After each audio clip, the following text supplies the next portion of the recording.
Episode 143, Penangkapan Sandi. Mereka segera pergi keluar dan melihat apa yang tengah terjadi. Betapa terkejutnya Fajira melihat polisi yang sudah mengepung rumah Sandi. Mereka masuk ke dalam rumah dan membawa pria parubaya itu keluar beserta anak dan istrinya. "Mas," pekik Fajira memanggil Irfan. "Mas," pekiknya lagi ketika tidak mendapatkan jawaban. "Sayang, ayo masuk ke dalam," panggil Irfan menarik tangan Fajira dengan hati-hati untuk masuk ke dalam rumah. "Mas, itu mereka?" tanya Fajira tidak percaya. "Biarkan saja sayang, mereka sudah terbukti melakukan berbagai macam tindakan kejahatan," ucap Irfan membawa Fajira duduk di atas sofa dan mengelus perut buncit yang terasa keras itu. Bagaimana bisa?" tanya Fajira tidak percaya, kepalanya serasa pusing dengan apa yang barusan ia lihat. "Apa kamu?" sambung ibu hamil itu sambil melotot.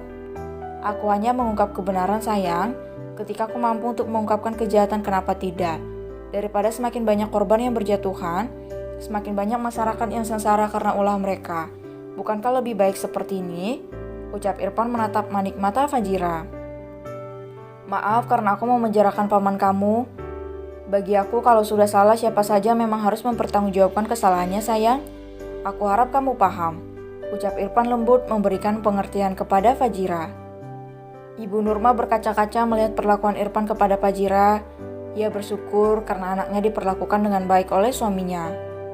"Aku hanya shock, Mas. Kamu benar, siapa yang sengaja membuat kesalahan, berarti dia juga siap mempertanggungjawabkan perbuatannya," ucap Fajira. Terdengar kehebohan di luar rumah Fajira. Keluarga Amel meneriaki namanya dan juga ikut mengutuk siapapun atas penangkapan orang tuanya. "Mas, Fajri mana?" pekik Fajira. "Aji di sini Bunda, di luar ada banyak polisi. Ada yang ditangkap Bunda," ucap Fajira tanpa mengalihkan pandangannya. "Aji jangan keluar ya nak, bahaya," ucap Fajira. "Iya Bunda." Fajri mengernyit ketika melihat beberapa orang berteriak ke arah rumahnya. "Bunda, ada yang berteriak di depan rumah. Terus om penjaga itu juga menghadang mereka," ucap Fajri. Fajira dan yang lain segera mengintip lewat jendela, memastikan apakah benar apa yang dikatakan oleh Fajri. Fajira keluar, lalu perempuan murahan teriak Amel dan adiknya. Ia tidak terima jika orang tuanya dibawa oleh pihak kepolisian. Mereka meneraki Bunda dengan perkataan yang tidak pantas. "Apa ayah akan diam saja?" sarkas Fajri menatap Irfan. "Sabar sayang, kita selesaikan satu persatu ya," ucap Irfan tersenyum dan mengusap kepala Fajri. "Aji nggak terima ya, dia kurang ajar sekali," ketus Fajri dengan emosi. "Sabar ya nak, nanti kita urus mereka sayang," ucap Fajira lembut. "Aku keluar dulu," ucap Irfan membuka pintu rumah dan menutupnya kembali. Semua orang terdiam sesaat melihat siapa yang sedang berdiri di depan pintu dan berjalan menuju ke arah kerumunan polisi. Ia berniat untuk berbincang dengan Kapolda daerah itu. "Selamat siang Tuan Irfan," sapa Kapolda mengulurkan tangan kepada Irfan. "Siang Pak, bagaimana?" tanya Irfan sambil menjabat tangan Kapolda itu. "Semuanya sudah selesai Tuan, kami mengucapkan beribu terima kasih kepada Anda karena sudah membantu kami mengungkap kasus ini," ucap Kapolda itu senang. "Iya, saya hanya menjalankan tugas sebagai warga negara dan kebetulan juga istri saya adalah salah satu korban kejahatan dia.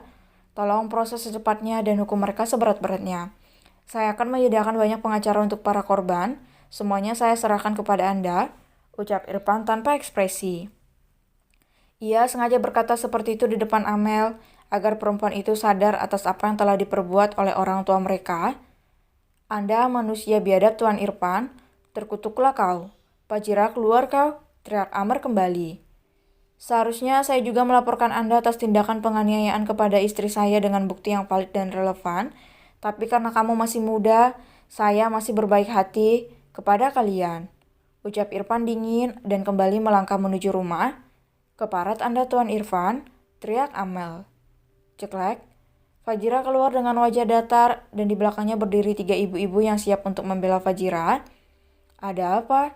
tanya Fajira dingin. Irfan segera menghampiri ibu hamil itu dan membelakangi Amel, sehingga membuat perempuan itu mengumpat kesal. "Hei Jalang, sini kau, kalau berani jangan bersembunyi di balik nama suami kau. Aku akan membalas semua perbuatan kau Fajira," teriak Amel. "Bawa dia," perintah Irfan kepada pengawalnya untuk membawa Amel dan adiknya. Amel berteriak namun tidak ada satu orang pun yang berani menolong mereka. Kamu mau membawa mereka kemana, Mas? Panti rehabilitasi, sayang. Fajira terdiam, beberapa masyarakat mendekat ke arahnya dengan wajah yang masih terkejut, namun tidak dipungkiri jika wajah mereka juga memancarkan kebahagiaan. Yuk masuk sayang, sebentar lagi kita akan kembali ke kota. Ucap Irfan mengajak Fajira masuk ke dalam rumah. Ibu juga ikut ya sama kami, ucap Irfan tersenyum. Fajira mematung, suami tampannya ini memang sangat pengertian dan mengetahui apa yang sedang ia inginkan. Terima kasih sayang, ucap Fajira memeluk Irfan. Sudah siap bunda? Tanya Irfan kepada Fajira. Sudah mas, Fajri mana? Fajri sudah di ruang tamu bersama dengan ibu sayang. Irfan menggandeng tangan Fajira sambil membawa tas tenteng istrinya. Mereka segera berjalan menuju keluar rumah. Terlihat banyak warga yang berdatangan dengan membawa sesuatu di tangan mereka. Pak Fajira, panggil kepala desa dengan gugup. Iya pak, ada yang bisa saya bantu? Kami mengucapkan ribuan terima kasih karena sudah membantu untuk mengungkapkan kejahatan Sandi. Kami ada sedikit oleh-oleh sebagai ucapan terima kasih. Kami berharap Tuan dan Nak Fajira bisa menerima sedikit oleh-oleh ini. Kepala desa mengulurkan satu kardus kecil yang entah apa isinya. Fajira menatap Irfan dengan penuh harap. Laki-laki itu mengangguk mengizinkan Fajira untuk mengambil kotak itu. Terima kasih banyak Bapak, Ibu sekalian. Semoga ada hikmah yang akan kita dapatkan setelah ini. Saya titip rumah dan gudang peninggalan orang tua saya ya. Fajira tersenyum dan menerima kardus itu. Untuk warga yang lain silakan berikan kepada pengawal kami, ucap Irfan. Bagaimanapun juga ia tetap memastikan keselamatan anak dan istrinya. Barang-barang itu akan dicek satu persatu agar tidak ada sesuatu yang membahayakan nanti. Kami pamit ya semua, ucap Fajira melambaikan tangan kepada semua masyarakat. Sehat-sehat terus sampai lahiran ya. Terima kasih banyak sudah membantu kami. Jangan lupa berkunjung lagi Fajira.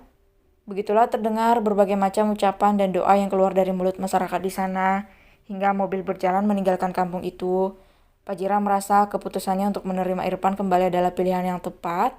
Sungguh, ia sangat menantikan hari di mana kejahatan Sandi bisa terungkap tanpa ada hambatan sedikit pun. Sayang, terima kasih banyak ya, ucap Fajira mengelus lembut tangan Irfan. Apapun akan aku lakukan untuk keluarga kita sayang. Jangan pernah takut selama kita bersama. Fajira hanya bisa tersenyum sambil menahan harunya. Merasa sangat bersyukur dengan apa yang sudah mereka lalui bersama. Mereka berbincang hangat di dalam mobil, bahkan tanpa terasa 3 jam sudah dilewati begitu saja. Mereka tiba di kediaman Dirgantara dengan kelegaan hati yang teramat. Fajira mengajak Ibu Nurma untuk masuk ke dalam rumah. Wanita parubaya itu tak hentinya terkagum melihat rumah yang dihuni oleh anaknya. Sementara Fajira hanya tersenyum melihat kelakuan wanita parubaya yang paling ia sayangi itu. Sekarang ibu adalah orang tuaku, apapun akan aku lakukan untuk kebahagiaan ibu. Semoga ibu senang tinggal di sini. Batin Fajira berkaca-kaca.